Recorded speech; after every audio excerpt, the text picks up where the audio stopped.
Mesdames, Mesdemoiselles, Messieurs, bienvenue sur la vidéo de Madame aussi. Écoutez, je profite là, vous savez, comme je vous le dis souvent, on a affaire en Europe, on travaille comme des dingues. Là, je profite en remplissant la piscine de mes enfants et faire la vidéo. Déjà, pour dire que les nouvelles de cette semaine ont été les meilleures, hein, c'est les bonnes nouvelles qui continuent à tomber par rapport à la sortie du professeur Maurice Kamto et à son arrivée au Cameroun.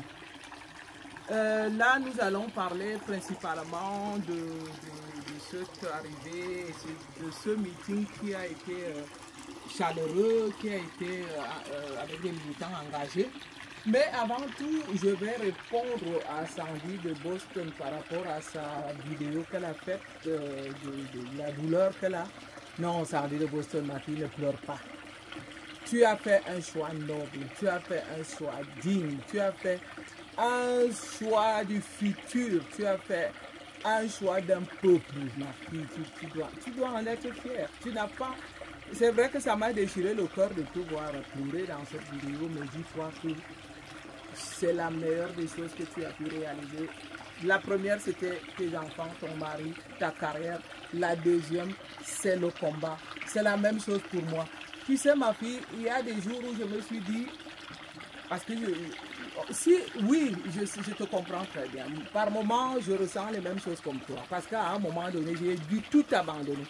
J'ai abandonné un entourage des Camerounaises que je croyais comme des sœurs qui sont fausses, qui sont des irresponsables, qui sont des opportunistes, qui sont venus en Europe pour profiter des infrastructures de l'Europe, qui ont une vie, je vais dire une belle vie avec leur famille, mais qui se foutent de la gueule des Camerounais. Et ce genre de personnes, je les ai quittés tous. Et je ne le regrette pas. Et je me dis aujourd'hui que ça a été un choix digne, un choix noble tel que je l'ai cité auparavant. Donc, ma fille, si c'est les larmes de joie, je peux comprendre. Mais que faire de la douleur? Je ne voudrais pas te voir triste, je ne voudrais pas te voir malheureuse après toutes ces éloges que moi j'ai fait pour toi. Et je vais dire aussi à ceux qui viennent nous suivre, encouragez-nous. Lorsque vous venez nous suivre, si vous voyez une vidéo comme celle-là qui dure environ une vingtaine de minutes, suivez au moins 10 minutes. Je vois des Camerounais qui vont écrire des messages d'amour là-bas à Côte Amon Chic. Ok, j'aime aussi Côte Amon Chic. Moi-même, je suis abonné à sa page. Et je la suis. Et c'est ce qu'on appelle supporter quelqu'un. Et lorsqu'elle demande à sa communauté de la suivre, on voit bien sa communauté la suivre véritablement. Mais chez nous, là, au Cameroun, on ne reçoit que des injures, on ne se fait que dénigrer. Vous savez, on a fait un choix tel que... Moi, je vais répéter à ça, je vais dire en l'occurrence à Sandy de Boston que le choix qu'elle a fait, c'est le meilleur. Qu'elle ne le regrette pas, même si je me répète, mais ça n'empêche pas que vous continuez à me suivre. C'est la même chose pour moi. J'aurais pu aussi parler des histoires de sang caleçon. Moi, j'ai vu des femmes, des vieilles femmes ici dans les réseaux sociaux, plus vieilles que moi. Et d'ailleurs, je ne veux pas qu'on vienne m'appeler ici maman, j'ai mes enfants. Qu'on m'appelle Madame Rosie, parce que je ne veux pas jouer les mères. Oui, une comme Sandy de Boston, je l'appelle ma fille. C'est ma fille parce qu'elle me représente véritablement. Le jour que j'aurai des filles comme Sandy de Boston, là je vais accepter qu'on m'appelle maman. Elle l'a fait avant moi, qu'on m'appelle ma mère. Elle l'a fait avant moi. Pas avant moi, j'étais déjà aussi dans le combat, sauf que j'étais dans l'ombre, je ne m'en fichais pas. À cause des raisons que je ne veux plus reciter ici. Et c'est pour ça que ma soeur Élise a toujours été à ses côtés. C'est cette entente que nous avions eue toutes les deux. Que c'est elle qui me représente sur le terrain. Et moi, je réagis de façon que ce soit financière ou encore publique comme je le fais par la communication. Parce que c'est aussi une sorte de communication que nous on fait. Nous aussi, on aurait pu parler des histoires, comme j'ai dit, de sang caleçon, de faire des clashs, comme je vois. Un groupe de vieilles femmes camerounaises qui ont trouvé comme hobby clash. Elles se sont, je vais dire, investies dans les clashs. Vous savez, nous aussi, on aurait pu le faire, mais on a choisi de faire la lutte, de faire le combat pour le peuple. Donc ce combat, moi je vais souhaiter que ce combat soit respecté. Tel que Sandy de Boston l'a dit, elle l'a décrit elle-même que ses enfants ont tout. Moi les miens, pareil. En Suisse, mes enfants font l'une des meilleures écoles. Ils ont tout. J'ai écouté comme Sandy de Boston qui disait que son mari anglais a jusqu'à 3 maisons. Pareil pour moi. Mon mari, là, pour lui, tout un immeuble. Il y a ses parents qui ont toute une maison. Moi, au Cameroun, pareil, j'ai mes 2 immeubles. Vous croyez qu'on fait cette guerre, cette lutte pour gagner quoi? Si nous, on était égoïstes, on aurait pu se laver la main pour dire que, vous savez, et c'est justement ça le problème. Pourquoi j'ai abandonné beaucoup de Camerounais, beaucoup de petites opportunistes qui se suffisaient juste pour leur petit bien-être. C'est-à-dire que dès qu'elles ont leur petit bien-être, elles sont contentes lorsqu'elles débarquent au Cameroun et qu'on leur tire les valises. Ce genre-là, j'ai dû quitter. C'est un choix que j'assume, que je ne regrette pas. Je me dis même parfois, mieux vaut être seul que mal accompagné. En fait, c'est de ça qu'il s'agit. Revenons donc aux bonnes nouvelles du professeur Maurice Kamto. Nous l'avons tous fêté pour dire que le travail d'éveil de conscience que nous faisons n'est pas un travail en vain. On a vu des Camerounais se lever. On a vu des Camerounais actifs sur le terrain. On a vu les Camerounais prêts. Sauf que, je reviens dessus, on se réfère toujours à ce que dit le professeur Maurice Kamto.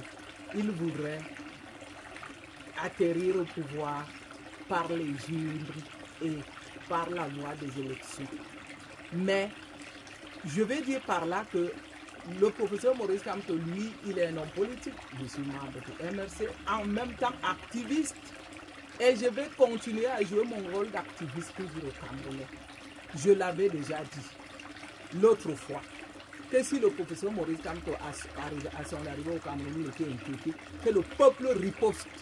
Et le peuple était à présent gêné et même prêt à riposter. Et c'est ça, je suis sûr que ce peuple qu'on a vu là sur le terrain était prêt à riposter. Je vais donc continuer aussi à leur dire que si jamais Paul Biya et sa bande essaient encore de nous voler les élections, que nous sortions en masse cet éveil de conscience, moi je vais continuer à le faire, à mobiliser. De mon côté, je mobilise les foules. Et je vous le dis bien que lorsqu'il s'agissait qu'on a accueilli le professeur Maurice Kamto à Santa Barbara, ma foule était là. Je continue. J'ai fait l'alerte tout de suite pour demander à tout le monde de se diriger à Santa Barbara. Que Paul Biya le sache et son gouvernement. On ne peut même pas appeler ça gouvernement. Et c'est...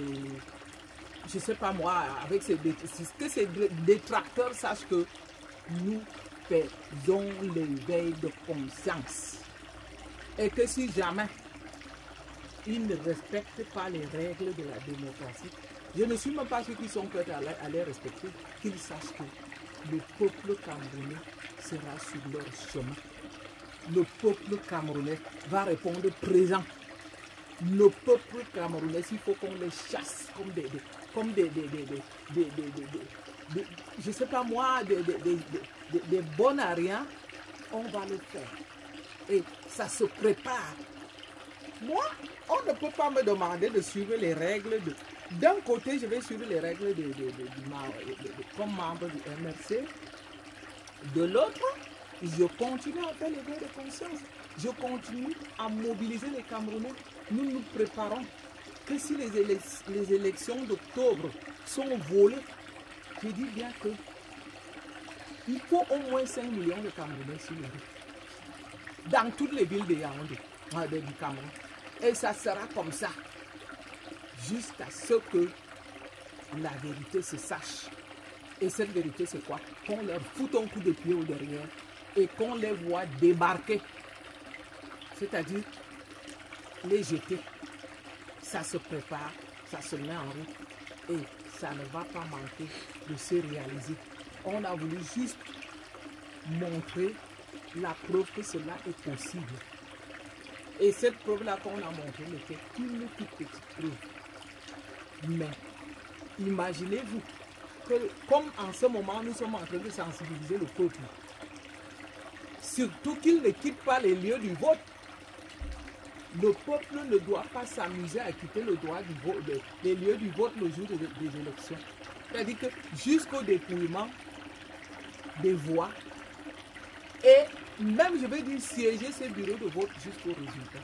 Et si les résultats sont faussés, que la révolte compte. C'est-à-dire que ça commence. On n'a même pas besoin d'attendre. Il faut que ça commence là. Le lendemain. Il est vrai qu'ils ne vont pas nous donner les résultats le lendemain parce qu'ils vont nous donner une semaine. Mais pendant cette semaine, que le peuple se prépare à envahir les rues. Donc, c'était mon message à Sandy de Boston et l'autre à dire que les choses, les nouvelles ont été bonnes. Le peuple camerounais a bien joué et nous allons continuer ici sans problème. Soutenez cette vidéo, partagez le lien et à très bientôt. Bye bye. Bye bye.